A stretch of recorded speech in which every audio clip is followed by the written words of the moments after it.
বাংলাদেশের বাইরে পৃথিবীর বিভিন্ন প্রান্তে যে যেখান থেকে চ্যানেলে দেখছেন আপনাদের সকলকে সাদর আমন্ত্রণ তৃতীয় মাত্রা দেখবার জন্য। সাম্প্রতিক নানা বিষয় নিয়ে আলোচনার জন্য আমার সঙ্গে স্টুডিওতে রয়েছেন আমার ভাই বসা আছেন বাংলাদেশ জাতীয়তাবাদী দল বিএনপি চেয়ারম্যানের উপদেষ্টা হাবিবুর রহমান হাবিব এবং আমার ডানে রয়েছেন বাংলাদেশ জাসদের সাধারণ সম্পাদক এবং সাবেক সংসদ সদস্য নাজমুল হক প্রধান। স্বাগত আপনাদের দুজনকে তৃতীয় মাত্রায়। ইতিমধ্যেই এই আলোচনা উঠতে শুরু করেছে যে বিএনপি তার অঙ্গীকার থেকে সরে যাচ্ছে, যদিও বিএনপি দাবি করছে যে বিএনপির যে অঙ্গীকার তা সে দ্রুত বাস্তবায়নের জন্য কাজ করছে। ইতিমধ্যেই কিছু কিছু ইমপ্লিমেন্টেশন শুরু হয়েছে। তো মিস্টার হাবিব, আপনি কি বলবেন? আপনাকে ধন্যবাদ। আপনার মাধ্যমে চ্যানেল শুনবেন দর্শক শ্রোতাদের আমার সশ্রদ্ধ সালাম। বিজ্ঞ সহ আলোচক, 90-এর গণঅভ্যুত্থানের অন্যতম মহানায়ক জাতীয়বীর জনাব নাজমুল হক প্রধানকে শুভেচ্ছা। বিএনপি তার পদ থেকে সরে যাচ্ছে না, বরঞ্চ বিএনপি যে কথাগুলি বলেনি, নির্বাচনের পূর্বে কি বিএনপি বলেছিল যে আমরা রাষ্ট্রীয় ক্ষমতায় গেলে আমরা প্লট নেব না, এমপিরা বলেননি যে ট্যাক্স ফ্রি গাড়ি নেব। অর্থাৎ না বলা সত্ত্বেও এই কাজটা করলো। ম্যাডাম খালেদা যেমন 91 সালে তার নির্বাচনী ইশতেহারে 5,000 টাকা কিস্তির সুদ সহ মাপ, 10,000 টাকা কিস্তির সুদ মাপ, এটা বলা ছিল না, কিন্তু মাফ করছেন। তারেক রহমান কত বড় একটা কাজ করলো, 10,000 টাকা কৃষি ঋণ মাফ করে দিলেন। এটা একটা বিশাল ব্যাপার। এই যে একটা প্রধানমন্ত্রীর সাথে তাকে পাহারা দেওয়ার জন্য যত লোক থাকতো, তার বাড়ি পাহারা দেওয়ার জন্য এবং রাস্তায় যাতায়াতের জন্য রাস্তাঘাট বন্ধ করে দিয়ে 1 ঘন্টা 40 মিনিট 50 মিনিট অপেক্ষা করতো, 20, 15টা 18টা 16টা গাড়ি দিয়ে। তারেক রহমান কি বলেছিলেন যে আমি নির্বাচিত হলে আমি একা 2-3টা গাড়ি নিয়ে যাব, আমার জন্য স্পেশাল কোনো থাকবে না, আমি ট্রাফিক জ্যাম সাধারণ মানুষ যেমনভাবে চলেন তেমনভাবে আমি বলেছিলেন? বলেন, করেছেন তো। এই যে ফ্যামিলি কার্ড যেটা ওয়াদা দিয়েছেন, ফ্যামিলি কার্ড দেওয়া শুরু করেছেন। এরপরে কৃষি কার্ড, খাল খনন, তারপরে আপনার যে হেলথ কার্ড, পর্যায়ক্রমে সবগুলোই তো আপনার উনি পর্যায়ক্রমে শুরু করার চেষ্টা করছেন। তারপরে দেখেন বিএনপির বিরুদ্ধে এই যে একটাতে, এটা তো বিএনপির কোনো হাত নেই যে ইসরায়েল এবং মার্কিন যুক্তরাষ্ট্র যে ইরানকে আক্রমণ করলো, যে কারণে তেলের ক্রাইসিস সৃষ্টি হয়েছে। তো সেই তেলের ক্রাইসিসের সময় তারেক রহমান প্রধানমন্ত্রী না অন্য কেউ প্রধানমন্ত্রী হলে তেলের দাম 20% বাড়ায় যেত, যেটা আমরা অতীতেও দেখেছি। ম্যাডাম খালেদা যখন ক্ষমতায় ছিলেন, তেলের দাম বৃদ্ধি হওয়া সত্ত্বেও $105 হওয়ার পরেও কিন্তু $144 হওয়ার পরেও কিন্তু তেলের দাম বাড়াইছিল না। 60 টাকা 65 টাকা হলো পেট্রোল। অর্থাৎ তেলের দাম যখন আপনার করোনার ভিতরে $26 নেমে এসেছিলো, তখনও তেলের দাম কিন্তু ওই দামই ছিল। পরবর্তী সময় আওয়ামী লীগ এসে দাম বাড়ালো। আপনার এখানে আমি বলেছি, হিসাব করে বলেছি, এখনও অনেক লাভে আছে, তাদের দামটা বাড়ানোর দরকারটাকে। এর ভিতরে দাম কমিয়েছে বিএনপি। কিন্তু এখন ক্রাইসিসটা যেটা হচ্ছে, আমি খায়রুল ফিলিং স্টেশন আমার ওখানে একটা আছে জয়নগর, ওখানে রাশিয়ানরা ওখান থেকে তেল নেয়, সাধারণ ভিআইপি পার্সন তেল নেয়। ওখানে একটা আপনার রিসোর্ট আছে। ওকে আমি জিজ্ঞাসা করলাম যে তুমি আগে যে তেল পেতে এখন কি সেই তেল পাও? তো কী বলেন হাবিব ভাই, আগে তো আমার একই তেল বিক্রি করতে আমার তো 2 দিন লাগতো, 3 দিন লাগতো, 7 দিন লাগতো। এখন আমার তো তেল আসার সঙ্গে সঙ্গে তেল শেষ হয়ে যায়, আমার মানে কয়েক ঘন্টার মধ্যে শেষ হয়ে যায়। তেলের সাপ্লাই তো কমতে নেই, তেলে তো ক্রাইসিস নেই। সরকার তো বলেছে আমরা তেলের দাম বৃদ্ধি করবো না। তারপরেও এই যে এক শ্রেণী, বিশেষ করে জামাতের যারা বিভিন্ন জায়গায় ধরা পড়তেছে, জামাতের মানে হাজার হাজার লিটার তেল সব ধরা পড়তেছে, তারা এটা ক্রাইসিস সৃষ্টি করতে চাচ্ছে। এখন আমি সরকারকে বলবো 5 টাকা কমায় দিক, 2-3 বছর তার দাম বাড়াবে না। দেখেন তো এই লাইনটা থাকে না। মোটর সাইকেলে তেল নিয়ে যাচ্ছে, গিয়ে পরে আবার এসে তেল নিচ্ছে, পরদিন আবার এসে এত কি তেল লাগে, এত দেওয়া লাগে। মোটর সাইকেলে শুধু, প্রাইভেট কার আপনার হাইস আমি নিজে জানি, এরকমই দেখছি। এই তোমরা রোজ তেল আনতে যাও কেন? আগে তো রোজ আনতে না, 3 দিন 4 দিন আগে মোটর সাইকেল তেল কিনতে সেটা 100 টাকা করে। এখন কেউ একবার 10 লিটার কিনতে চায়, ওইটা নিয়ে এসে এইটা আবার বাইরের খুচরা বাজারে 250-300 টাকা বিক্রি করে। ও নিয়ে এসে মিনিমাম 200 টাকা বিক্রি করে, বাইরে ওরা 300-250 টাকা বিক্রি করে। এটা তো কৃত্রিমভাবে এটা সৃষ্টি করতেছে। তো এটা বিএনপি তার দায় এর থেকে সরেনি, বরঞ্চ বিএনপি যেগুলি কথা দেয়নি, ওয়াদা দিয়েছিল না, সেই কাজগুলি বিএনপি শুরু করেছে, সাথে সাথে শুরু করেছে। হাতের কালি শুকানোর আগেই ফ্যামিলি কার্ড দেওয়া শুরু করেছেন। মিস্টার নাজমুল হক প্রধান, আপনার আসলে ধারণা কি? ধারণা হচ্ছে যে প্র্যাকটিক্যালি সরকারের তো আগের থেকে একটা হোমওয়ার্ক ছিল বলেই আমরা জানতাম বা জানি, দীর্ঘদিন ক্ষমতার বাইরে ন্যাচারালি। কিন্তু কতগুলি বিষয় মানে জনগণের আকাঙ্ক্ষার সঙ্গে সরকারি কাজগুলি মেলে নাই। এই সমালোচনা হয়েছে, যদিও এখনই চূড়ান্ত কথা বলার সময় আসে। সমালোচনা হয়েছে, যেমন সরকারের পক্ষ থেকে বাংলাদেশ ব্যাংকের গভর্নর নিয়োগ, এসব কথা হয়েছে। দ্বিতীয় বিষয় হচ্ছে এই জায়গায় আপনার এই যে হঠাৎ করে সারা বাংলাদেশে সরকারটা সব জায়গায় প্রশাসক নিয়োগ করে দিল, দলীয় লোকদের নিয়োগ করে দিল, জেলা প্রশাসক। তো মানে এই কাজগুলির মধ্যে এক ধরনের দলীয় দৃষ্টিভঙ্গির দিকে সরকার মানে খুব দলবাজির দিকে এগোচ্ছে, এটা পাবলিক ধারণা করছে। তো ফলে এই বিষয়গুলি সরকার অন্যভাবেও আমি মনে করি যে যেহেতু এটা ঠেকার কাম চালানোর জন্য করছে, দ্রুত নির্বাচন করে দিলে আবার এই ধারণাটা চলে যাবে যে না ঠিক আছে 6 মাসের মধ্যে ভোট হয়ে গেল এগুলিতে, তাহলে আবার ধারণা থাকবে না। তৃতীয় বিষয় একটা উনি যেটা বললেন সেটা হচ্ছে তেলের বিষয়। তেলের বিষয়ে আসলেই সংকট আছে। গভর্নমেন্ট প্র্যাকটিক্যালি ম্যানেজমেন্ট করার ক্ষেত্রে সরকারের যিনি মন্ত্রী আছেন বা ওনার দৃষ্টিভঙ্গি এখানটায় উনি খুব বেশি কথা বলে ফেলছেন। তেলের সংকট নেই, এই নেই, সেই নেই। ফলে তেলের সংকট নাই মনে করে এই তেল লুকানোর যে ব্যবস্থাটা যেটা বললেন, কিছু লুকাচ্ছে, ধরাও পড়তেছে, কিছু লুকাচ্ছে, কিন্তু বাট সংকট আছে। কারণ সব পাম্প যেরকম তেল পেতো ওই তেল পাচ্ছে না। আমি লোকালি যে কটা পাম্প আছে সবাইকে খবর নিচ্ছি কয় গাড়ি করে তেল কি পাচ্ছে না পাচ্ছে, তাই না? সংকট আছে। এই সংকটটা মোকাবেলার জন্য সরকারের যে পলিসিটা ঠিক করা ছিল যে আমি যেমন ধরেন আমি যদি বলি প্রাইভেট গাড়ি কেনার নাম চলবে কি না, সপ্তাহে কয়দিন চলবে, সরকারের যেগুলো প্রয়োজনীয় গাড়ি সেগুলি চলবে, মানে একটা নিয়ম সরকার করতে পারতো। এখানটা সরকারি অফিস, এই যে অফিস এখানটায় আমরা অফিসে তো প্র্যাকটিক্যালি 5 দিন অফিস করে, তাই না? সেই 5 দিন অফিসের ঘন্টা কমাতে পারতো বা দিন কমাতে পারতো। মানে আমি অনেকগুলি পদক্ষেপ নিয়ে প্রিভেনশন নিয়ে সরকার এটা করতে পারতো। তেলের বিষয়টা এটা সরকারের দোষ না, সরকার একটা সামগ্রিক ক্রাইসিস হয়েছে গোটা ওয়ার্ল্ডে। সেই ক্রাইসিসের কারণে আমাদের ক্ষতি। আমেরিকাও তেলের ব্যারেল প্রতি $4 করে বেড়ে গেছে তেলের দাম গ্যালন প্রতি। তো বলে সেই সমস্যা হয়েছে। কিন্তু আমি যেটা মনে করছি সেটা হচ্ছে সরকারের দৃষ্টিভঙ্গিগত এখানটায় একটা টিউনিং সরকার যে আছে তার একটা টিউনিং সরকারের নেই। কীরকম? আমি অ্যাজ এ হোল এই যে মানে কথাবার্তা বলার ক্ষেত্রে আপনার পার্লামেন্টে ইতিমধ্যে সংস্কারের যে বিষয়টা ছিল, অনেকগুলি প্রস্তাব সরকার সিদ্ধান্ত গ্রহণ করেছে, অ্যাপ্রুভ করেছে, কিছু আলোচনার জন্য রেখেছে। তো সেই আলোচনার জন্য রাখতেই পারে, অসুবিধা নাই। কিন্তু সামগ্রিকভাবে অপোজিশনের পক্ষ থেকে যে মেসেজটা দেওয়া হচ্ছে সরকার এটার বিরুদ্ধে, সরকার সংস্কার চায় না। এবং সরকার এই যে অপোজিশনের যে প্রচারণাটা, সরকার এখানটা অপোজিশনের সঙ্গে একটা কেমন যেন একটা খাতিরের সম্পর্ক রেখে মনে করছে আমরা এগুলো পার করবো। রাজনীতিতে খাতিরের বিষয় নেই, রাজনীতি স্টেট কার্ড। ফলে সরকারের এক্ষেত্রেও খুব এফিসিয়েন্টলি এগুলি হ্যান্ডেল করতে পারছে, এটা আমার কাছে মনে হচ্ছে না। ফলে সরকারের প্রতি জনগণের ধারণাটা বিরূপই হচ্ছে, পজিটিভ হচ্ছে না। আজকে আমরা এখানটায় আমাদের পক্ষ থেকে বলছিলাম, আমরা এমনি যে বিগত ফ্যাসিস্ট সরকারকে যেমন আন্দোলনের মধ্যে পরাস্ত করা হয়েছে, এর আগের অতীতের সরকারগুলি যেমন আইয়ুব খানের মুসলিম লীগ বলেন অথবা এরশাদ বলেন, আবার নির্বাচনের মধ্য দিয়ে পরাস্ত করার একটা বিষয় ছিল, যেটা করলে বাংলাদেশের রাজনীতি একটা ভালো জায়গায় যেতে পারত। কিন্তু যেহেতু ইন্টারিম গভর্নমেন্ট এই ভুলগুলি করছে, মবটাকে অ্যালাউ করছে। আমি আজকেই দেখতেছিলাম কিছুক্ষণ আগের একটা ঘটনা, ব্রাউনবাড়ি একটা হাসপাতালে একটা প্রসূতি মারা গেছে, মারা যেতেই পারে, ডাক্তারের গাফিলতি থাকতে পারে, কিন্তু সেই কারণে যেইভাবে বিগত সময়ে ভাঙচুর ঠিক সে একইভাবে হাসপাতালটাকে তছনছ করে দেওয়া হলো। তাহলে সরকারের এখানটা আইন শৃঙ্খলা রক্ষা করার ক্ষেত্রে সরকারের দৃষ্টিভঙ্গিটার জনগণের কাছে এখনও পরিষ্কার হয় নাই যে সরকার কী অ্যাটিটিউড এগুলো ডিল করবে। ফলে এই সামগ্রিক বিষয়ে যদি সরকার এগুলো পরিষ্কার না করতে পারে, তাহলে আমার ধারণা সরকারের দেশ পরিচালনা করতে কষ্ট করেই হবে, জনগণ তার কাঙ্ক্ষিত সেবাটা পাবে না। যদিও এই সরকারের প্রতি জনগণের আকাঙ্ক্ষা প্রবল, সরকারের মনে রাখা উচিত দেশ স্বাধীনের পরে সরকারটার প্রতিও জনগণের প্রবল আকাঙ্ক্ষা ছিল নতুন কিছু করার, কিন্তু সেটা করতে পারে নাই।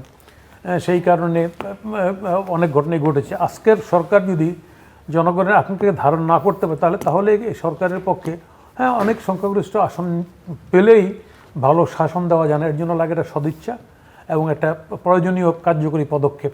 জি, মিস্টার হাবিব, আপনি শুনছিলেন এবং কিছু প্রশ্ন তুলেছেন জেলা পরিষদগুলো প্রশাসক নিয়োগ, বাংলাদেশ ব্যাংকের গভর্নর নিয়োগ সহ নানা বিষয় নিয়ে মিস্টার প্রধান প্রশ্ন তুলেছেন। এবং যে আলোচনাটা সবচেয়ে বড় হয়ে এসছে, বিশেষ করে সংসদে যারা বিরোধী শক্তি তারা তুলছেন যে বিএনপি জুলাই চার্টার মানছে না, বিএনপি গণভোট রাষ্ট্রের সঙ্গে বিশ্বাসঘাতকতা, জনরায়ের সঙ্গে বিশ্বাসঘাতকতা করছে। এমনকি যে 133টি অধ্যাদেশ, নিঃসন্দেহে সব অধ্যাদেশ গ্রহণ করবার মতো নয়, সব অধ্যাদেশ কিছু অধ্যাদেশ সংশোধন, কিছু বাতিল, কিছু গ্রহণ করবার মতো, কিন্তু কোনো কোনো বিষয়ে সিদ্ধান্ত ইতিমধ্যে সংসদীয় কমিটি যেগুলো নিয়েছে, যেমন উচ্চ আদালতে বিচারক নিয়োগ সহ নানান কিছু, মানে সুপ্রিম কোর্টের যে সচিবালয়, এইসব বিষয় নিয়ে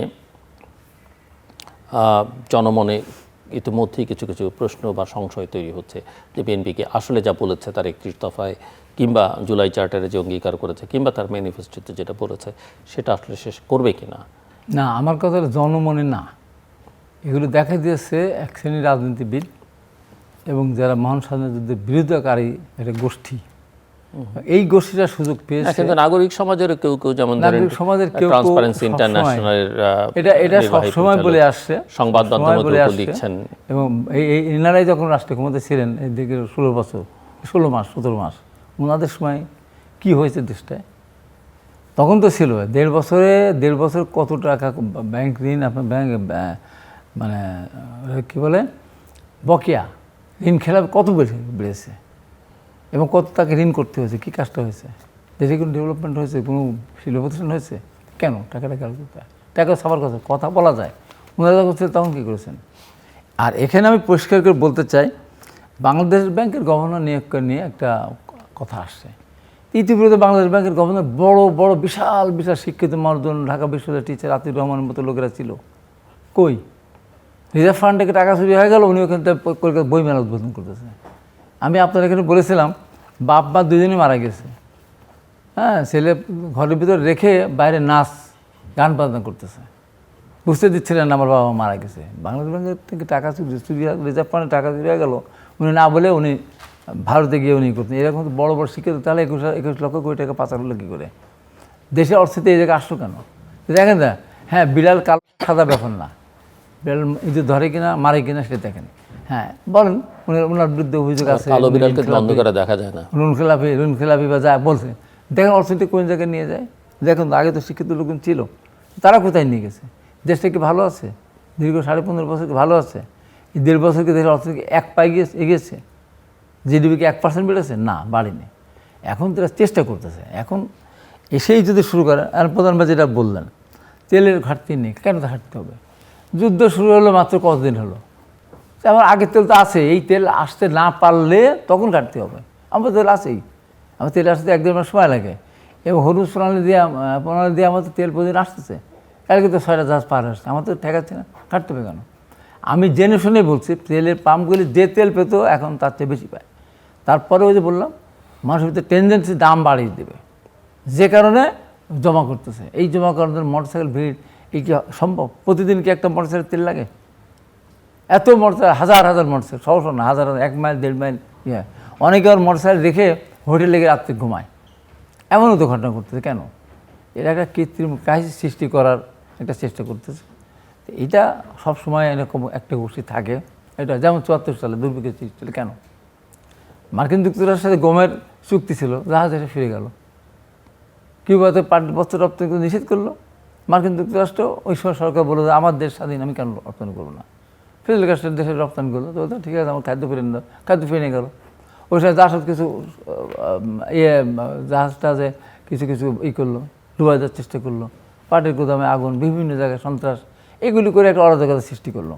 তো এখনও তো চেষ্টা করবেই, কারণ তখন তো জাসদ তো স্বাধীনতার পক্ষে শক্তি ছিল, তারা মুক্তিযুদ্ধের তরতাজা যুবক ছিল, তারা বিভ্রান্ত রাজনীতির কারণে তারা সেটা করেছিল। এখন তো তাদের বিরোধী পক্ষ। এবং এই যে আমরা তো আন্দোলন, একটু আগে গল্প করতেছিলাম, আমরা 90-এর আন্দোলনের মধ্যে 9 বছর আমরা আন্দোলন করেছি, কত মাস হাসপাতালে ছিলাম তা বলতে পারবো না, এমন হিসাব করতে 1-2 বছর হবে। নাজুল হক প্রধান ওই আন্দোলন 10ই অক্টোবর থেকে শুরু করে 2 বার মার্কিন হাসপাতালে গিয়েছে। আমাদের সেই পরিবর্তনগুলি, এখনই পরিবর্তনগুলি এখন কারা? এই যে আওয়ামী লীগের যে কথাটা নিয়ে কথা আসতেছে, আমি পরিষ্কার করে বলতে চাই, জামাতে এমন কোনো কাজ দেশে করেনি যে কারণে তাদের ভোট বাড়বে। দেশের মানুষ কী করেছে? কোনো আন্দোলন কিছু হয়েছে? আমরা তো প্রথম সারির নেতা ছিলাম 90-তে, একজনও জামাত শিবিরের একটা লোকের 90-এর আন্দোলনে মারা তো যাওয়া দূরের কথা, আহত হয়নি। আর উনি কয়বার আহত হয়েছে, আমি কয়বার আহত হয়েছি, আমি কতবার আমার হাসপাতালে গিয়েছি।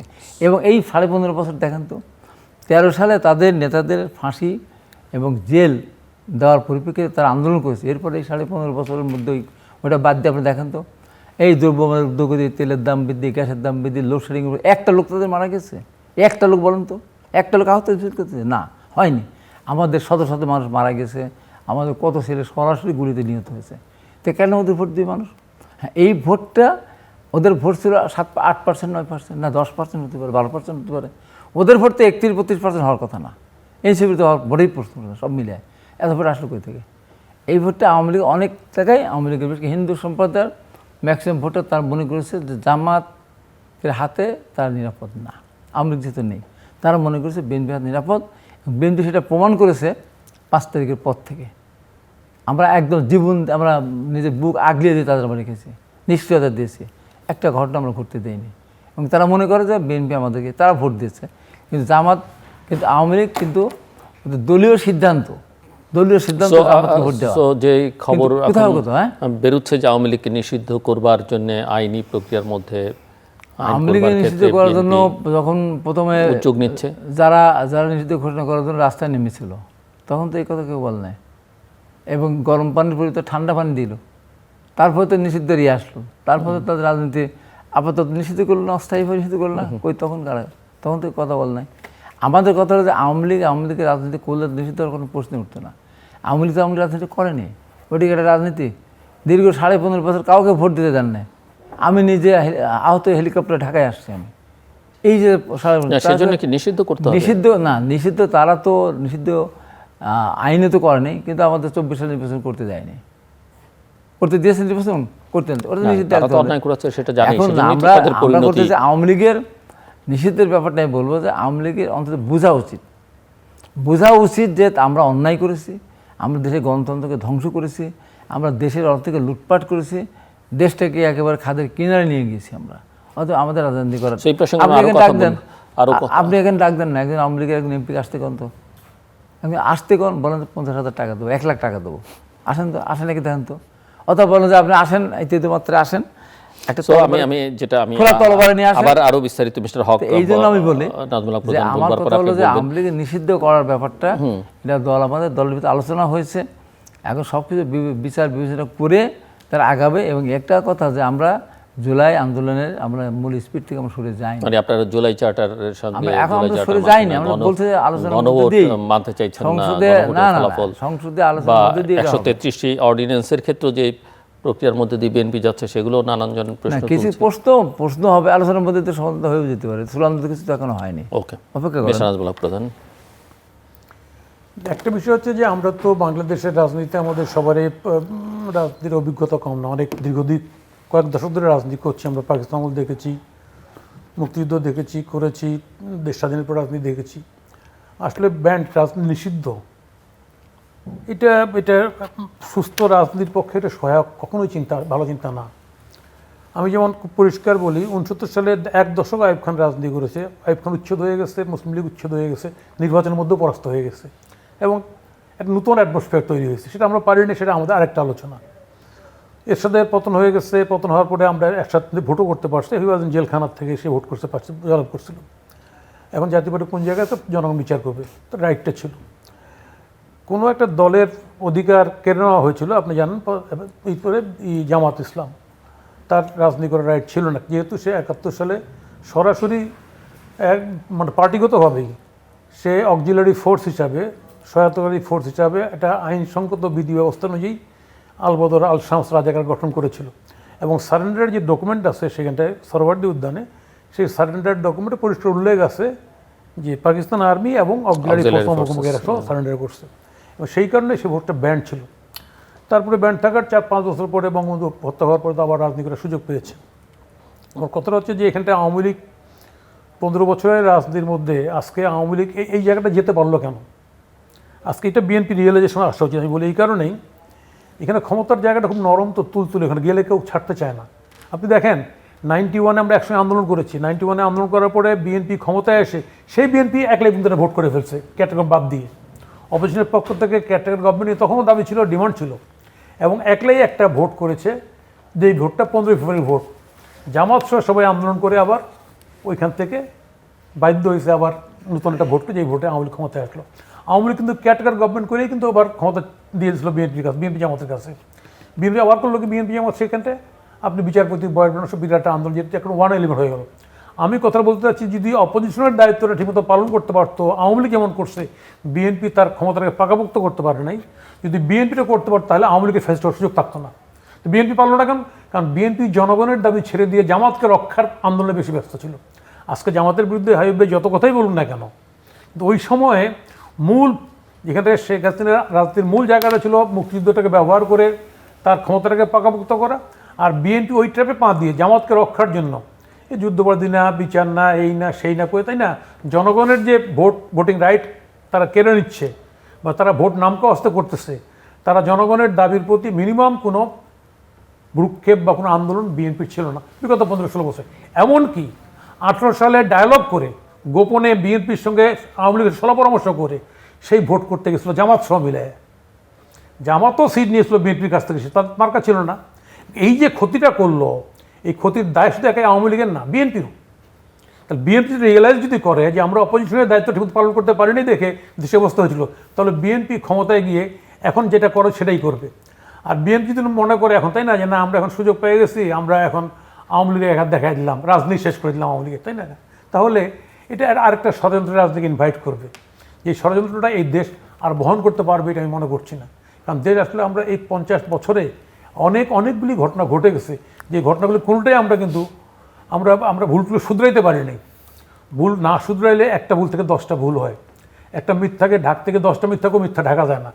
আমাদের অনেকগুলি ভুলের খেসারত কিন্তু আজকে আমরা জায়গায় দাঁড়িয়ে আছি। ফলে আমরা যদি এই ভুলগুলি শুধরাতে না পারি, কেমন মতো দেশটা থাকবে, রাজনীতি থাকবে, সরকার থাকবে, আজকে যাবে অনেক বড় বড় পার্টি। কেন কংগ্রেস এখন খুব মার্জিনালাইজ পার্টি ছিল না, এই গতবার একটু সিট প্যাক অপোজিশন পার্টি হয়েছে, অপোজিশন পার্টি তো হইতে পারতেছিল না। তাহলে রাজনীতি এটা জনগণের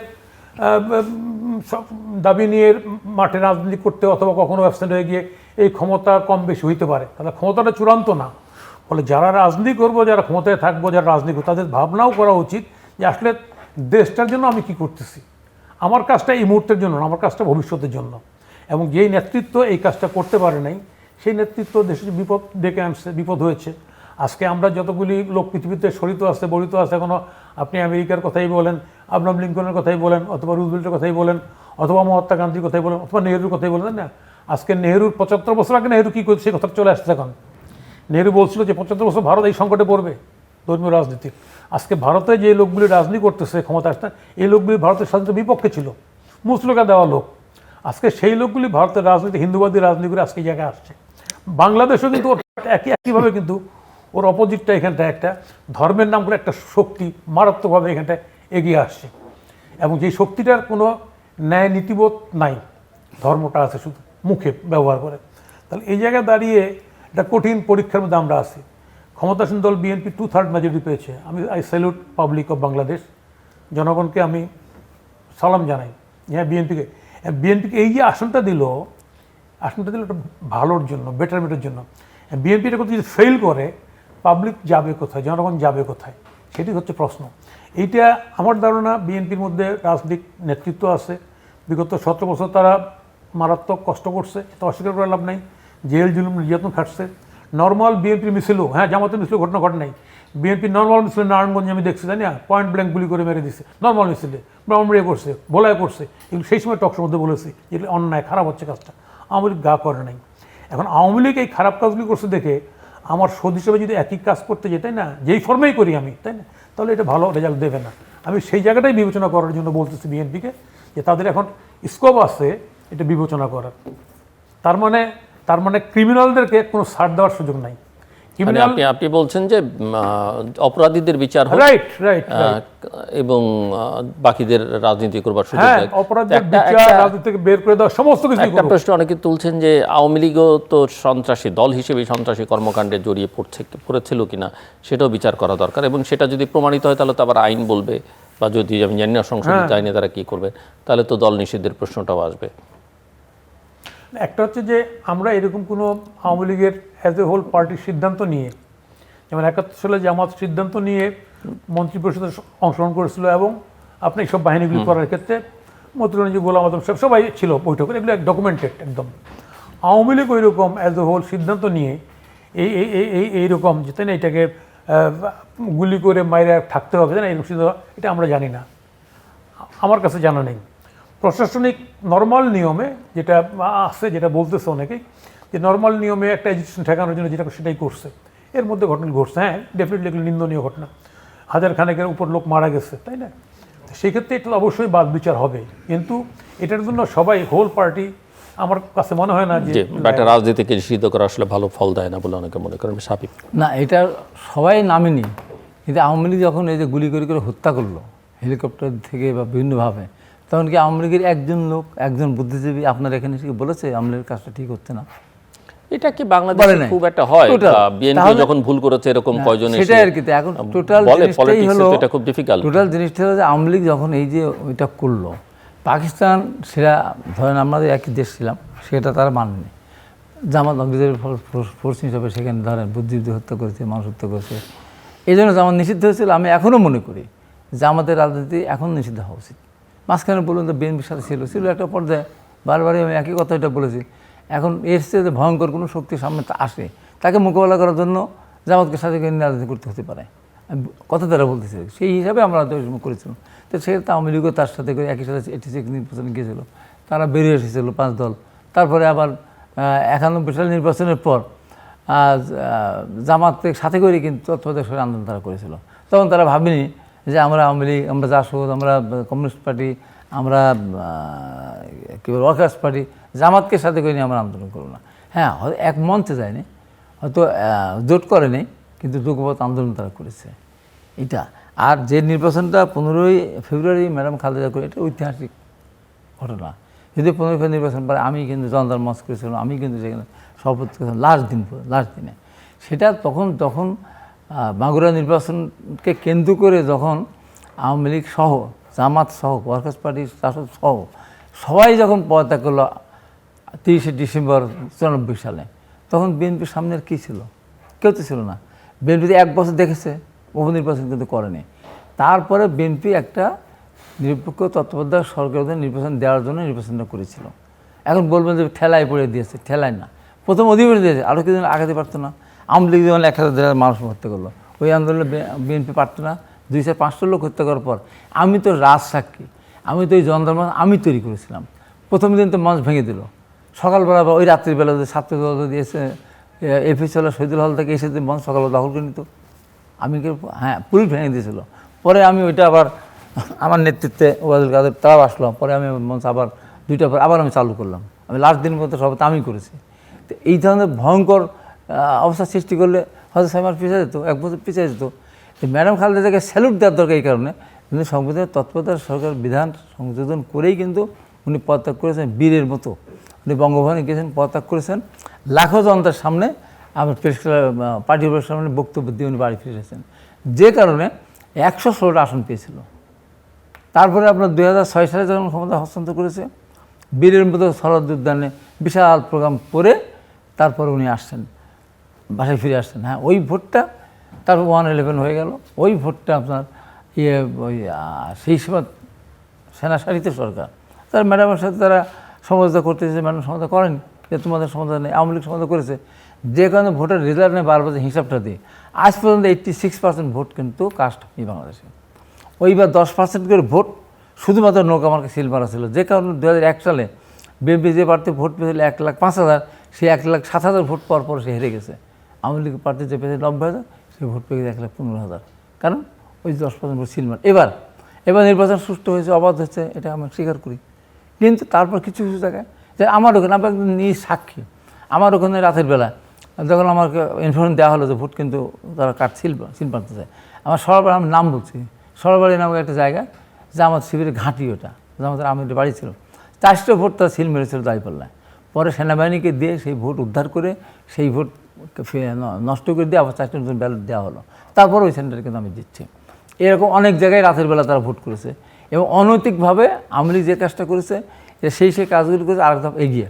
আওয়ামী লীগ টাকা দেয়নি, জোর করে অন্যদেরকে ভোট দিয়ে দেয়নি, টাকা দিয়েছে, এরা প্রিজাইডিং অফিসার কিনেছে, অফিসার কিনেছে, অ্যাসিস্ট্যান্ট প্রিজাইডিং অফিসার কিনেছে, পোলিং অফিসার কিনেছে, আনসার কিনেছে, পুলিশ কিনেছে, বিভিন্নভাবে কিনে অনৈতিকভাবে গিয়েছে। এবং সর্বশেষ তারপরও এই দেশের মানুষ তারেক রহমানের বিরুদ্ধে এমন কোনো অপরাধ ছিল না যা করেনি। তারপরে তারেক রহমানের প্রতি এদেশের মানুষের বিশ্বাস ছিল বলেই কিন্তু আমার ভোট দিয়েছে। এবং যদি আওয়ামী লীগের বিএনপির বেঈমান বিশ্বাসঘাতক মির্জাফররা যদি স্বতন্ত্র প্রার্থী না হতো, আমি তো 50,000 ভোটে জিতে আসতাম। আমার ওখানে লাস্ট পর্যন্ত সে ভোট করে নেই, লাস্ট পর্যন্ত ভোট দিয়েছে দাঁড়িপাল্লায়। এবং আমার ওখানে যে এক্স এমপি যে তার নিজের সেন্টারে দাঁড় করে রাখলো মোটরসাইকেল মার্কেটকে, অথচ সেখানে 17.5 ভোট দিতে দাঁড়িপাল্লায়। এর অনেক জায়গায় আমার এলাকায় যারা দেখেন তার নেতা ছিল, বিএনপি নেতারা বিদ্রোহী প্রার্থীকে সমর্থন দিয়েছিল, উনিও প্রথম বিদ্রোহী ছিলেন, পরে সমর্থন দিলেন, সেখানে দাঁড়িপাল্লা ভোট পেয়েছে। এবং আওয়ামী লীগ পরিকল্পনা করে তাদের দলীয় সিদ্ধান্ত ছিল দাঁড়িপাল্লাকে ভোট দেওয়া। এটা একটা অনৈতিক একটা ব্যাপার। অনেক জায়গায় তারা বিএনপিকে ভোট দিয়েছে, বিএনপিতে ভোট পাবেই। আমি 2024 সালে নির্বাচন হলে আমি তখনও বলতাম 2024 সালে বিএনপি 250 থেকে 60 আসন বিএনপি জোট পেত, আওয়ামী লীগ পাত্তাও থাকতো না। যে কারণে আওয়ামী লীগ ভোটটা করে নেয়।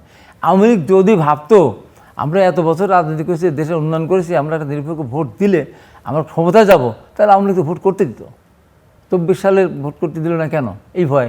তো বিএনপির তো এখানে ভোট বাড়ার ব্যাপার না তো, যে আমাদের ভোট বেড়েছে কারচুপি করে তারা করেছে, তারা ভোট চুরি করেছে, ভোটের টাকা মাটির টাকা ছিটিয়েছে এবং প্রিজাইডিং অফিসার পোলিং অফিসার তারা কিনেছে।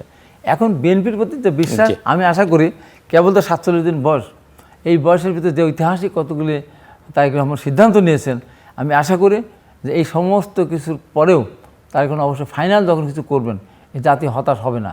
আর এখন আমরা বলি না 2 বারের বেশি কেউ প্রধানমন্ত্রী হবে না, এখন আমরা বলি না 5 বছর পর পর নির্বাচন দলীয় সরকার অধীনে হবে, নিরপেক্ষ তৎপর করা হবে। এটা মেন জিনিস। এই যে প্রধানমন্ত্রী এবং রাষ্ট্রপতির বিরুদ্ধে ক্ষমতার ভারসাম্য, এগুলো তো এখন অস্বীকার করে, এগুলো মেন জায়গা।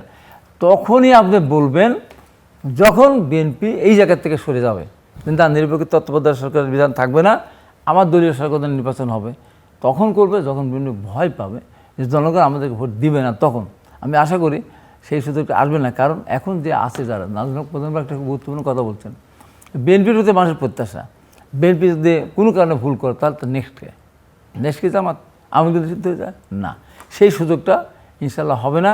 এবং তারেক রহমান তার সমস্ত কর্মকাণ্ডের ভিতর দিয়ে হয়তো প্রাথমিকভাবে নতুন সংসদে গিয়েছেন, অনেক দিন পর দেশে এসেছেন, উনি একটার পর একটা উনি কাজকর্ম করে যাচ্ছেন।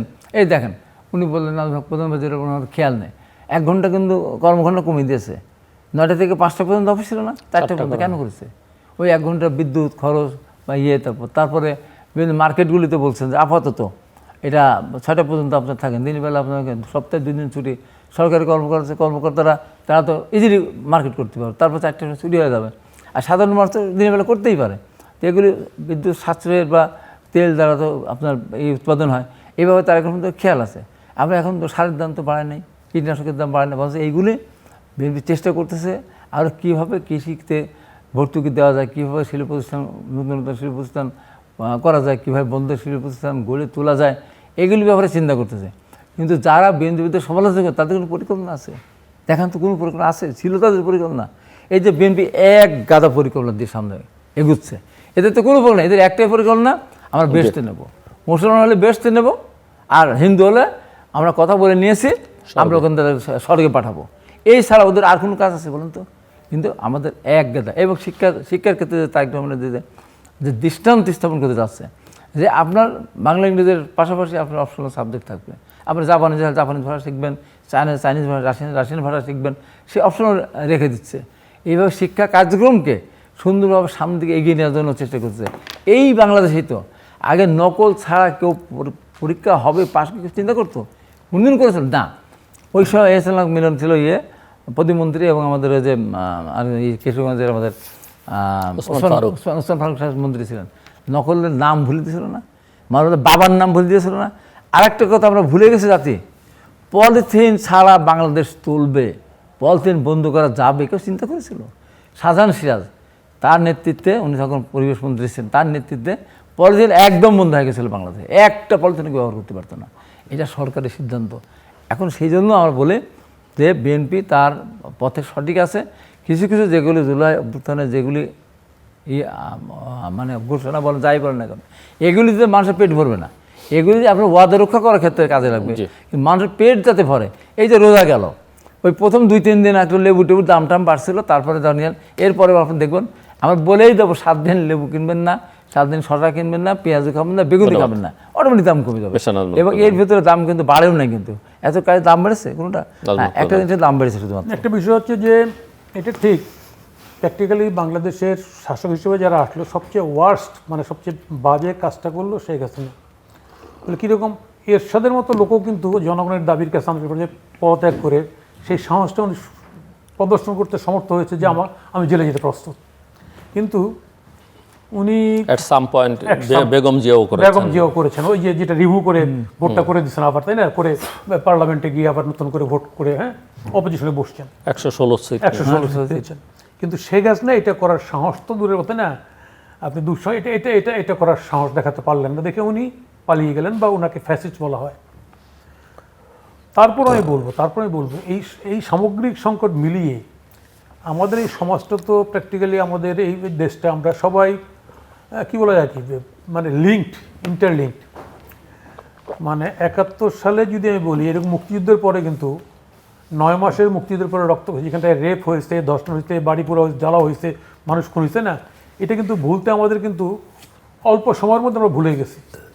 মানে প্র্যাকটিক্যালি সাইকোলজির ভাষা বলতে বলে ফরগেটফুলনেস ইজ ব্লেসিং। ভুলে যাওয়া এটা কিন্তু আশীর্বাদ মানুষের জন্য। একটা সারা জীবন মনে রাখা, আপনি আমার সেই করেছেন, আপনাকে দেখিয়ে দেবো। আমি মনে করছি বাংলাদেশের রাজনীতি যে ঘটনাটা ঘটেছে এটা আজকে ধরুন জুলাই 24 জুলাই অভ্যুত্থান প্রায় 2 বছর হতে যাচ্ছে, প্রায় কাছাকাছি 2 বছর হতে যাচ্ছে। এর মধ্যে ভোট হয়েছে, বিচার হচ্ছে, আমি সামগ্রিক বিষয়গুলি চলুক। তারপর ন্যাশনালটা হিলিংয়ের জন্য কিন্তু এখানে রাজনীতিটাকে নতুন করে চিন্তা করা উচিত, যাতে দেশেরও মঙ্গল হবে, রাজনীতির মঙ্গল হবে। সেই কারণে কথাগুলি বলা এই জায়গায়। এরকম না যে এখানটায় আমি চিরতরে আমি নিষিদ্ধ করে দিলাম। কারণ বাংলাদেশটা আমরা দেখছি এখানটায় হ্যাঁ বিভিন্ন সময় এখানটায় আপনি দেখছেন বিভিন্ন গ্রুপ সন্ত্রাসী রাজনীতি ছিল এবং আমরা বহুদিন ধরে এখানে বেরোতে পারছিলাম না। খুব ডেন্স পপুলেটেড, খুব ঘনবসতিপূর্ণ একটা দেশ, এবং সেই দেশে আমরা যে কোনো রাজনীতির জন্য এখানটায় গোপন হওয়া, ওপেন হওয়া, তাহলে এগুলি ছিল এই জায়গায়। সেই জায়গায় দাঁড়িয়ে আমরা যদি সামনের দিকে চলতে চাই তাহলে এগুলিকে মিনিমাইজ করে রাস্তা বের করা উচিত আমাদের। কীভাবে করবো একলাই আমার মাথার মধ্যে আছে not that, let us think যে এই সিনারিওতে আমরা কিভাবে এই রাজনীতিক এই যে ভোট হলেই তো আর সব সমাধান হয়ে যায় না, আমরা কিভাবে আরও বেটারমেন্টে যেতে পারি। হ্যাঁ, বাংলাদেশে আমরা যত কথাই বলি স্বাধীনতা বিরোধী, আজকে যে কথাই বলি না কেন, আজকে এই দলটিও রাজনৈতিকভাবে তার একটা জায়গায় করে নিচ্ছে আছে। তাহলে সামগ্রিক বিষয় মিলে আমরা যেমন একটা মারাত্মক একটা কথা আসতেছে যে সংবিধানের কারণে 72 সংবিধানের কারণেই সব হয়ে গেছে। সংবিধানের কারণে তো ফ্যাসিস্ট হন একটা লোক, সংবিধানের কারণে ফ্যাসিস্ট হন না। ফ্যাসিস্ট কি এর আগে সংবিধানে ছিল তখন ফ্যাসিস্ট এরকম হয় নাই। তাহলে এই যে কথাটা আসতেছে এবং এটা পাবলিককে বিভ্রান্ত করা হচ্ছে, এটা রাজনীতি আছে একটা। এবং এই রাজনীতিটা কোন রাজনীতি? এই রাজনীতি 71 ওই পরাজিত রাজনীতিটা, ওই রাজনীতিটাই নূতন মোড়কে এখানটায় আসছে।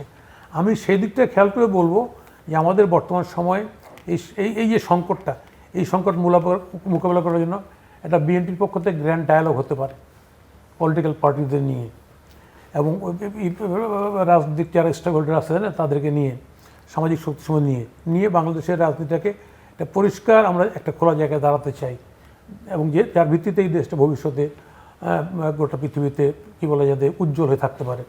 আজকে দেখেন একটা তৃতীয় বিশ্বযুদ্ধের দ্বারপ্রান্তের দেশ একটা, আজকে ইরান অনেক কষ্ট করে টিকে আছে বা তার সহ্য বীর্য সে প্রদর্শন করতেছে, কিন্তু ইরানের যে ক্ষতিটা হয়ে গেছে বিশাল। হ্যাঁ, হয়তো আমরা প্রচারণার দিকে যে হয়েছে কি যেন কয় ইসরায়েলেরও হয়েছে, কিন্তু ইসরায়েল দেশ না ওদের, ওদের একটা কী বলা যায়, ওরা ওইখানটা ফুর্তি করার জন্য যায় আর কি, দেশ বানাইছে আর কি। সবাই তো বাইরে, তো সবার সেটেলমেন্ট আছে সবাই, হোল ইহুদিদের আমেরিকা বলেন, রাশিয়া বলেন, জার্মান সমস্ত জায়গায় আছে। তাহলে আজকে ইরানের তো সেরকম নাই, ইরানের বাইরে আমাদের যেমন লোক আছে তো বাইরের লোক আছে। এই যে গোটা আরেকটা যুদ্ধের দ্বার প্রান্তে, সেই জায়গায় বাংলাদেশ ছোট দেশ, আমরা এখানে দেখেন এই যে ইউনুস সাহেব যাওয়ার আগে কয়েকদিন একটা চুক্তি করছে, যে চুক্তিটা আমাদেরকে এখন গম কিনবো আমরা পারমিশন দেবো আমেরিকার কাছ থেকে। আজকে সরকারের সেই জায়গায় মনোনিবেশ করা উচিত এই চুক্তি থাকবে কি থাকবে না। সরকারের বিষয়ে কোনো কথা বলে না, কোনো কথাই বলছে না। আমেরিকার সঙ্গে যে চুক্তি সেই চুক্তি ডেফিনেটলি জঘন্য চুক্তি। এটা আমাদের মতো গরিব এটা বহন করা, আমি কি কিনবো না কিনবো তার কাছে পারমিশন নিতে হবে, আমাকে তার কাছে জিনিস নিতে হবে, সোয়াবিন নিতে হবে, এই নিতে হবে, সেই নিতে হবে, সব কিছু নিতে হবে। তাহলে আমেরিকার এই যে কী বলা যায় গোটা ওয়ার্ল্ডে যে মাতবরি, এটাকে যদি আমি ঠিক এইভাবে অ্যালাউ করি, তাই না, তা আমি তো আমার তো কষ্ট হয়ে যাবে। তো আমার তো সমস্ত জিনিসের দাম তো বেড়ে যাবে এই জায়গায়। আপনি তার কাছে সয়াবিন কিনা, তার কাছে গম কিনা, তার কাছে এই কিনা, বাইরে থেকে গেলে পারমিশন নেওয়া, মানে আমাকে তো একটা কী বলে ওই যে গরু এই জায়গায় খেয়ে নাকে দড়ি দড়ি লাগায় আর কি, ওটাকে বলে গ্রামের ভাষা আছে, ঠিক আছে, ওইরকম তো একটা চুক্তি। এবং দেখেন কীরকম করলো ইউনূস সাহেব, ভোটের শেষ হওয়ার কয়দিন আগে চুক্তিটা করলো। তার মানে অশুভ চুক্তি তো ওই কারণে করছে। এই চুক্তির সময় পার্লামেন্টে আলোচনা হচ্ছে থ্রেড দেওয়ার, এবং আমি মনে করি বিএনপি উচিত হচ্ছে এই চুক্তি পার্লামেন্টে প্লেস করা। কী চুক্তি হয়েছে আমেরিকার সাথে, কেন হলো এই সময় ভোটের 3-4 দিন আগে চুক্তি?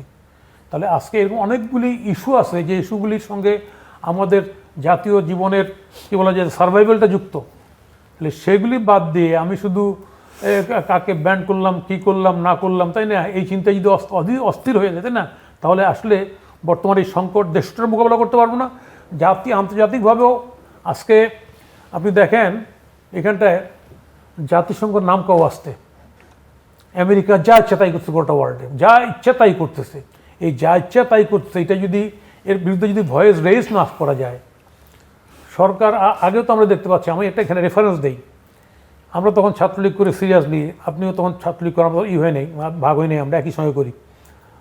গোলাম আজমের যখন নাগরিকত্বের জন্য সৌদি আরব প্রেশার করছে জিয়াউর রহমানকে, তখন এই মেজর শিশুরা মেজর জলিলের সঙ্গে যোগাযোগ করে আমরা তখন ভোলা মিয়ার গাড়ি টাড়ি অমুক মন্ত্রীর গাড়ি আগুন টাগুন দেওয়া, এবং গোটা সারা দেশেই জামাতের বিরুদ্ধে নাগরিকদের বিরুদ্ধে মুভমেন্ট করে, তার কিছুদিন পরে কিন্তু জিয়াউর রহমানের মৃত্যুটা হয়।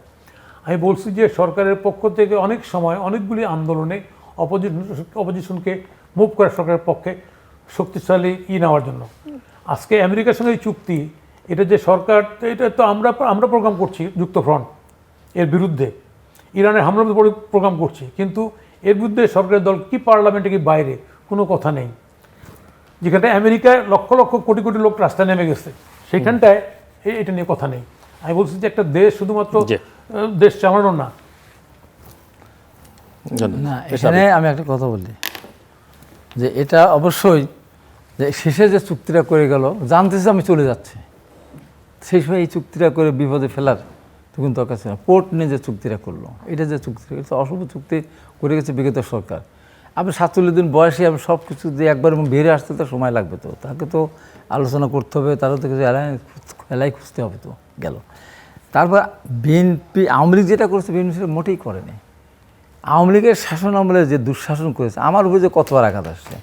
দেখেন 5 লক্ষ লোক মারা যাবে বলেছেন ওবায়দুল কাদের, যেদিন ক্ষমতা হস্তান সেদিন 5 লক্ষ লোক মারা যাবে, রাস্তায় লাশ পড়ে থাকবে, রক্তের গঙ্গা বয়ে যাবে, স্রোত বয়ে যাবে। কই তারেক রহমানের এক নির্দেশনা, আমি তো জেলার আহ্বায়ক, এক নির্দেশনা আপনার মাকে হত্যা করতে পারে, বাপকে মেরে ফেলতে পারে, বোনকে তুলে নিয়ে যেতে পারে, বাড়ি পুড়ে দিতে পারে, আইন হাতে তুলে নেবে না।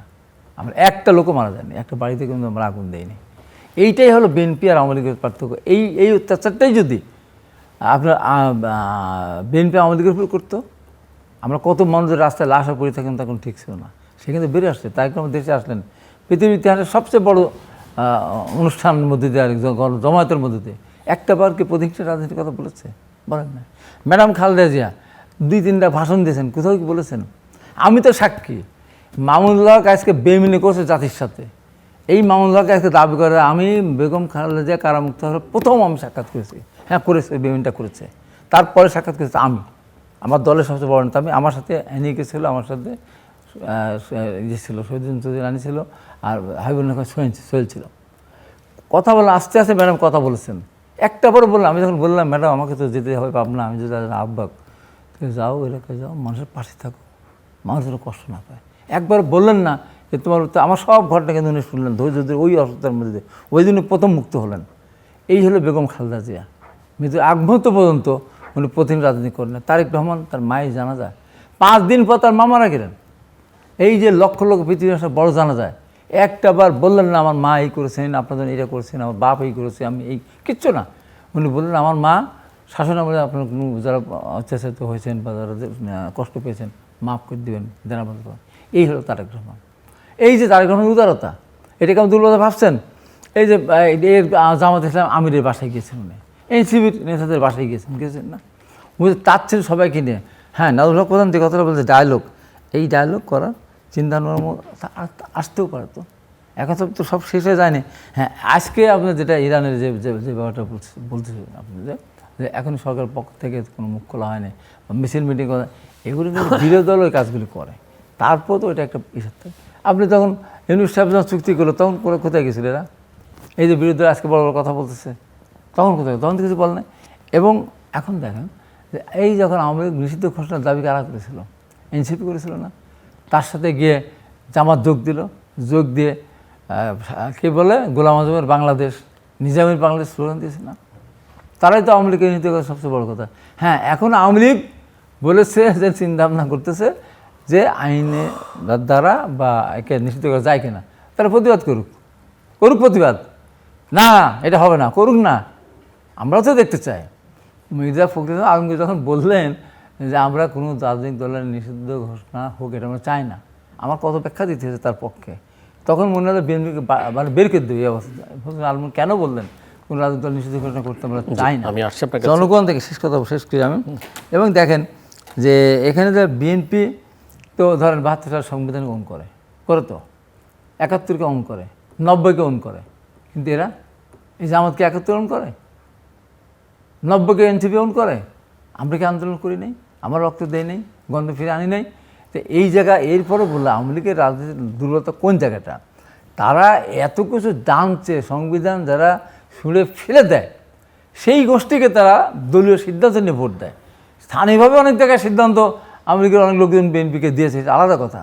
কিন্তু দলীয় সিদ্ধান্ত যখন হয় যে জামাত রাজাকার তাদেরকে ভোট দাও, দাঁড়িপাল্লা ভোট দাও, দলীয় সিদ্ধান্ত কি ঘোষণা? অবশ্যই দলীয় সিদ্ধান্ত। ঘোষণা দিয়ে তো কোথাও ঘোষণা না দিলেও এরা তাদের সব জায়গায়, আমার ওখানে দেখলাম তো সব জায়গায়, আমি মানে চাইনি আমি বলছি যে তাদের ভোট আবার দরকার নেই। আপনার এলাকাটা একটা স্পেসিফিক, আমার এলাকায় অনেক এলাকায় তাদের দলীয় সিদ্ধান্ত ছিল যে বিএনপিকে আরো সাইজে রাখা, না ভোট দাও। আবার আপনার এলাকায় বিদ্রোহী প্রার্থী না থাকলে হয়তো আমার এলাকায় আপনার ৩ না থাকলে আমরা 15,000 ভোট দিতাম, লাগছে না। বা তার নিজেরা যদি আমি আসছি আপনার ভোট কাছে করতো তারপরে শেষের দিকে মিস্টার নাজমুল হক প্রধান জাস্ট 2 মিনিট সময় ক্লোজ করবার জন্য। একটা বিষয় হচ্ছে যে প্র্যাকটিক্যালি আমরা কিন্তু ভোট হয়ে গেছে, এর জন্য জনগণের স্বস্তির নিঃশ্বাস ফেলছে।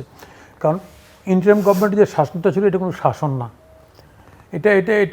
এটার মধ্যে আইন শৃঙ্খলা মানে কোনো কিছুই ছিল না। জনগণের মারাত্মক একটা নাবিশ্বাস ছিল, তার থেকে একটা স্বস্তি আসছে। আমরা সেই স্বস্তিটাকে পার্মানেন্ট করতে চাই, দীর্ঘস্থায়ী করতে চাই। আজকে সরকার অবশ্যই অপোজিশনের সমালোচনাগুলি শুনবেন, শুনে পদক্ষেপ নেবেন, এটাই আমরা চাই। বর্তমান সময়ে আমি মনে করছি বাংলাদেশ সরকারের নিজের শিরদাঁড়ার উপর দাঁড়িয়ে আমাদের যে সমস্যাগুলো মোকাবিলা করার জন্য কারো মুখাপেক্ষী না হয়ে করার জন্য বাস্তব পদক্ষেপ উদ্ভাবন করা উচিত। সরকারের এই ক্ষেত্রে এখনও আমি চিন্তা করছি এরকম মনে করছি না। সরকারের মন্ত্রিপরিষদের মধ্যে রাজনৈতিক বক্তব্যতে আমি পার্থক্য খুঁজে পাচ্ছি। একই টোন নেই, একই টোন না থাকলে সমস্যা। একটা বিষয় এখানটা একই টোন, সেটা হচ্ছে যে ইলেকশন আগে সবাই মুক্তিযুদ্ধ এটা করছে। আমি খুব একটা কথা পরিষ্কার বলতে চাই, সেটা হচ্ছে যে ৭১ সালে যুদ্ধাপরাধের কারণে যাদের শাস্তি হলো এই ট্রাইব্যুনালে, সেটাকে রিপিল না করে, সেই বিচারটা ভুল হয়েছে, অন্যায় হয়েছে বা এটা হত্যাকাণ্ড হয়েছে, এটাকে না করে পার্লামেন্টের সবার শোক প্রশ্নটা কেমনি হয় এই প্রশ্নটা তো দেশবাসী থেকে যাবে। তার আগে তাহলে ওটা আইসিটি বাতিল করতেন, বিচারগুলিকে অবৈধ ঘোষণা করতেন, আপিল করে যেমনি হোক একটা আইন বাইর করতেন। ফলে এই জায়গাগুলি জনমনের মধ্যে খটকা প্রশ্ন আমার মধ্যেও আছে। ফলে বিএনপি এখানটায় যেভাবে মিলমিশ করে রাজনীতি করতে যাচ্ছে, রাজনীতি একটা আদর্শের যার বিষয়, সেই মিলমিশ করে সেই রাজনীতিটা করতে পারবে না, দেশটা সংকটের মধ্যে পড়বে। ফলে সেই জায়গা থেকে বের হওয়ার জন্য এখনও সতর্ক হওয়ার সময় আছে। আমার এটা হচ্ছে কথা আর কি। জি মিস্টার হাবিব, খুব ছোট করে বলে আপনি যেটা বললেন নাজমুল হক প্রধান, বিএনপিতে শোকপত্রের নাম নিয়ে আসেনি তো, পরে তো নাম ওরা আনলে তো সেটা অ্যাকসেপ্ট ওরা আনছিলেন। এই মুহূর্তে পার্লামেন্টের যে সিস্টেমটা তারা করলো, পৃথিবীর ইতিহাসে এত নোংরামুখী করেছে।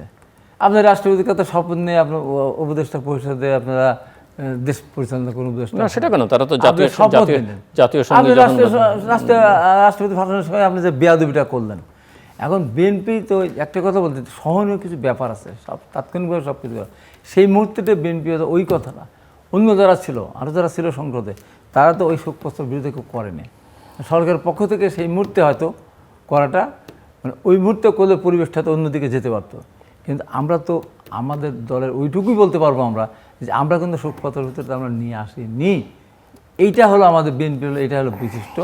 এবং সবশেষে যে কথা আমি বলতে চাই, আমি আশাবাদী, আশা করতে তো দোষ নেই, ভুলভ্রান্তি হতে পারে। তবে এইটুকু বলবো, যদি মধ্যপ্রাচ্য যুদ্ধ বা এই যে ইরানের সাথে যুদ্ধ না লাগতো, আমি দৃঢ়তার সাথেই বলতে পারি তারেক রহমানের যতগুলি পরিকল্পনা সাজানো আছে, ওনার প্রত্যেকটা প্ল্যান, উনি বলছেন আই হ্যাভ প্ল্যান, ওনার প্ল্যানের মধ্য দিয়ে এমন জায়গায় নিয়ে যেত ওই বিএনপির বিদ্রোহী প্রার্থীদেরও দলে আনার কোনো দরকার নেই, আর ওই সমস্ত তোষামোদ করার কোনো দরকার নাই। আমি ঠিকই ওনার জায়গা উনি পৌঁছাবেন বলে আমি। দর্শক, অনুষ্ঠানের শেষ প্রান্তে আমরা সামাজিক যোগাযোগ মাধ্যম ফেসবুক, এক্স এবং ইউটিউবে তৃতীয় মাত্রা লাইভ স্ট্রিম হচ্ছে, আপনি দেখতে পারেন। টেলিভিশনের পর্দায় দেখতে না পারলে যে কোনো সময় যে কোনো স্থান থেকে ইউটিউবে তৃতীয় মাত্রা চ্যানেলটি সাবস্ক্রাইব করে এই পর্ব বা পুরোনো পর্বগুলো আপনারা দেখতে পারেন। মিস্টার নাজমুল হক প্রধান এবং হাবিবুর রহমান আবি, অসংখ্য ধন্যবাদ এই আলোচনা অংশ নেওয়ার জন্য। দর্শক, একটা সরকার মাত্র কয়েকদিন হলো এবং একেবারে বিরোধী রাজনীতি যেহেতু সরকারি দলে নেই বা সরকারি জোটেও নেই, সংসদও নেই, বাইরে থেকে অন্য একটা রাজনৈতিক দলের নেতা বলছেন যে মানুষের প্রত্যাশা তাদের কাছে অনেক, কিন্তু একই সঙ্গে কিছু কিছু ক্ষেত্রে সেই প্রত্যাশায় আঁচল লাগতে শুরু করেছে, সেটাও তিনি অকপটে বলেছেন এবং সেটাও খুব জোর গলায় যে মিস্টার হাবিবুর রহমান হাবিব অস্বীকার করতে পেরেছেন সেটা বলা যাবে না, কিন্তু তার দিক থেকে যুক্তি আছে যে বৈশ্বিক বাস্তবতা এবং দেশের অভ্যন্তরীণ বাস্তবতা সেটাও মাথায় রাখতে হবে এবং সরকার কি করছে না করছে সেটা দেখবার জন্য আরও খানিকটা সময় দিতে হবে। তবে মিলমিশ করে যে রাজনীতি খুব একটা হয় না, সবার সঙ্গে মিলমিশ, অবশ্যই রাজনীতিতে পরম সহিষ্ণুতা থাকতে হয়, সহনশীলতা থাকতে হয়, কিন্তু সবার সঙ্গে তেল আর জলে কিন্তু মেশানো খুব কঠিন, সেটা যেন মাথায় থাকে। আরেকটা প্রশ্ন আলোচনার মধ্যে ঘুরে ফিরে এসছে, সেটা হচ্ছে যে সরকার যেন কোনো অবস্থাতেই বিগত বিশেষ করে আওয়ামী লীগ সরকারের মতো ওই যে মামলা, কারো রাজনীতি নিষিদ্ধ করা, কাউকে নিপীড়ন করা, এগুলো নিয়ে ব্যস্ত না হয়ে পড়ে, কারণ এগুলো নিয়ে ব্যস্ত হয়ে পড়লে আসল কাজটা তার করা হবে না। বরং যেটা ওই যে ইনক্লুসিভ পলিটিক্সের কথা যেটা বেগম খালেদা জিয়া বলেছেন, আজকের প্রধানমন্ত্রী তারেক রহমান বলেছেন, সেই ধারায় যেন তারা থাকেন। আমাদের সঙ্গে থাকবার জন্য অসংখ্য ধন্যবাদ, আপনাদের সবার জন্য শুভকামনা।